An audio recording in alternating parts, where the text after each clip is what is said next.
Évangile de Jésus-Christ selon saint Luc 10, 25, 37. En ce temps-là, voici qu'un docteur de la loi se leva et mit Jésus à l'épreuve en disant « Maître, que dois-je faire pour avoir en héritage la vie éternelle ?»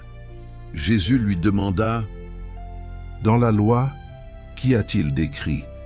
Et comment lis-tu » L'autre répondit « Tu aimeras le Seigneur ton Dieu de tout ton cœur, de toute ton âme, de toute ta force et de toute ton intelligence, et ton prochain comme toi-même. » Jésus lui dit « Tu as répondu correctement.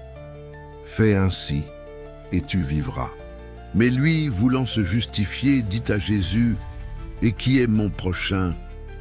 Jésus reprit la parole. Un homme descendait de Jérusalem à Jéricho, et il tomba sur des bandits.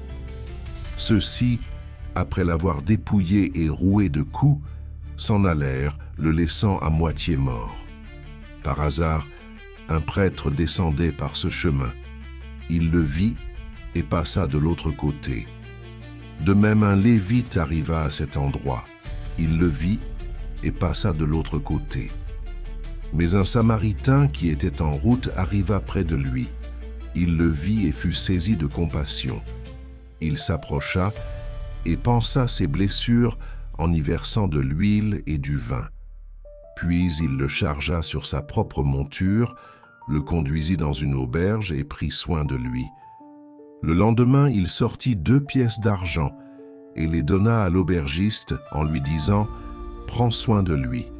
Tout ce que tu auras dépensé en plus, je te le rendrai quand je repasserai. » Lequel des 3, à ton avis, a été le prochain de l'homme tombé aux mains des bandits? Le docteur de la loi répondit « Celui qui a fait preuve de pitié envers lui. » Jésus lui dit « Va, et toi aussi, fais de même. »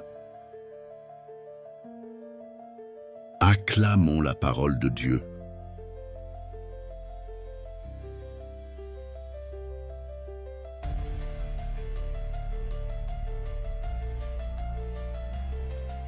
Qui est mon prochain?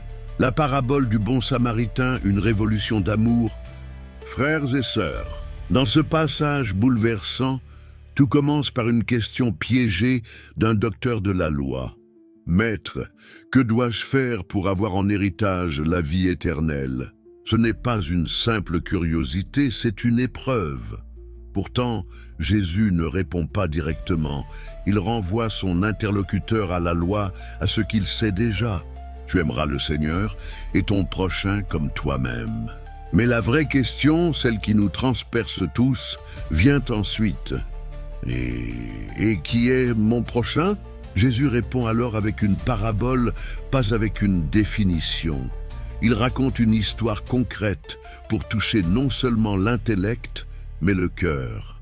Un homme laissé pour mort. Un prêtre et un lévite, représentants de la religion, passent à distance, comme si la foi pouvait exister sans la compassion.